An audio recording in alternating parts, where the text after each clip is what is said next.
Jiu-Jitsu is amazing, and I feel like it's lost a lot of strength in, of course, and especially in MMA. I think Jiu-Jitsu nearly doesn't even exist in MMA anymore.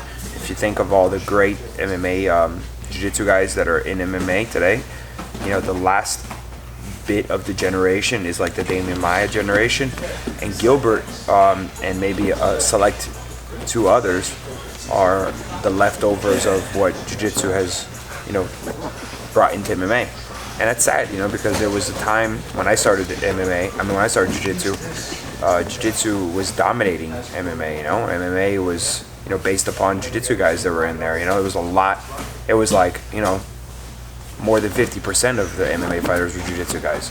And today it's not. Today it's like small percentages, maybe, you know, 1 or 2%, you know. If you think of the UFC roster, and you look at it, there's a lot more wrestlers, there's a lot more strikers, and there's a lot more everything else than MMA guys, you know.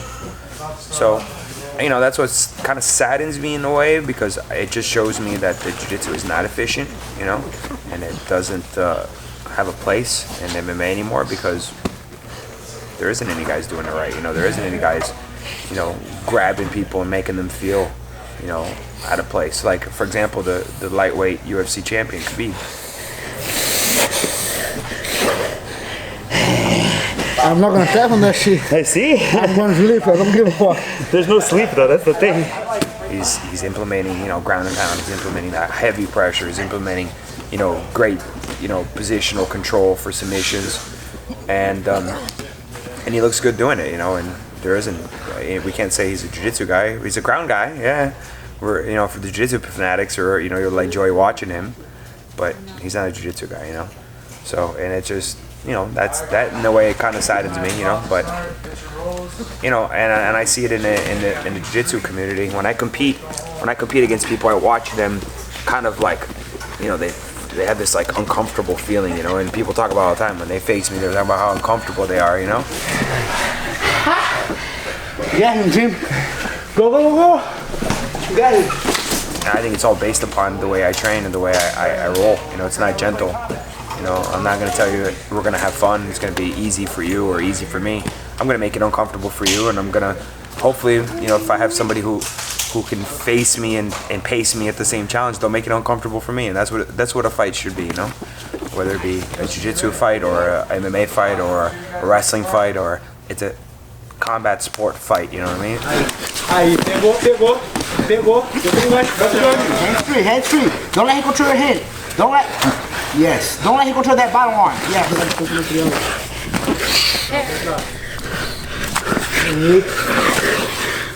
50 seconds. Fecha triângulo aí, pode jogar que vai pegar. Jones, aí. Boa. Wow, that was hard. He spent 3 years without nobody rear naked choking him. I invented that whole series because of him. Wow. There's that sucker right there. Python is because of him. Everybody look at him. His fault. He made a bet. He said, nobody taps me from the back. I just held up to him. I'm gonna beat 4 minutes. Yeah. I always buy food stuffs here. It is a farmer's market, very fresh, and you know, you can buy everything here.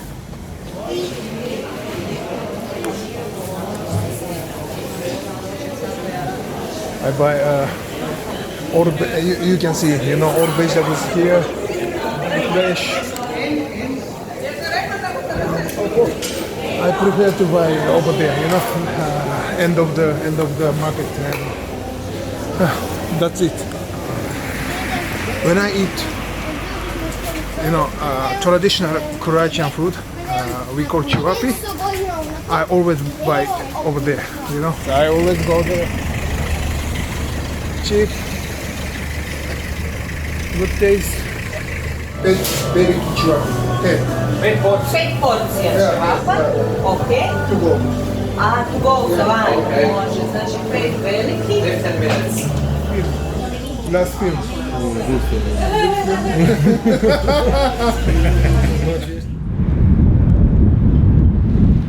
Deadlift.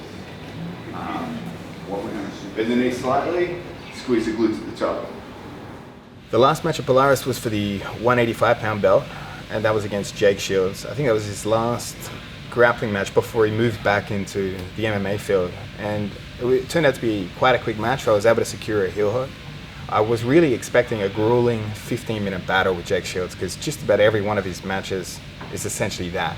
It's a horrible time, but luckily it went my way. Tiago gassed me out with how many times I was tapping him, man. Keenan Cornelius, I don't really like the guy. I don't like the guy for reasons you wouldn't expect. I don't like him because he does no-gi, he does gi, and he does submission wrestling, sort of no-gi rules. And he's more successful in each of those individual sets than I am in the only set I'm trying to be successful in, which is no-gi submission wrestling style rule sets. So I guess that would be my main problem with Keenan Cornelius, and the fact that he did beat me by 13 points at the previous 80cc. Okay, avoid the temptation to look at my shorts. Let's do it. Always stay back as far as you can when you spot, so. I'll avoid the temptation to breathe deeply too. My last match with Keenan was terrible. I had such a great day. This was day 2 of 80cc. So, I mean, the lucky thing is that day 1 was so good, and there were so many highlight reels from day 1, that a lot of people forget I've even had a match with Keenan before, which I mean is great for me. But my match with Keenan was a really tough match. He ended up beating me by 13 points. So it was like, and he even achieved point scoring positions before points were allowed in the match, which is obviously devastating for me. Obviously this time I'm going to come with a completely different game plan. So to challenge Keenan again. This time we're doing it at an even heavier weight division. For 80cc we're 88 kilos. I believe this one is 93 kilos or 205 pounds.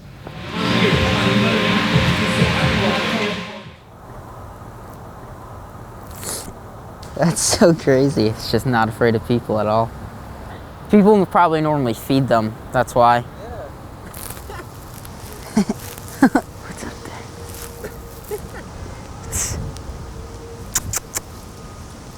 there? I don't think my age really plays that much of a role. You know, maybe the only difference between me and them is, you know, they're a little bit older, they have a little bit more experience, and they're probably a little bit stronger. But, you know, none of that really matters that much to me. I'm set on having very exciting matches. You know, a lot of competitors are so afraid of having anything done to them that they're afraid to go out and try and attack people. I'm not like that. You know, every match I'm going to come out full force, you know, trying to submit the guy.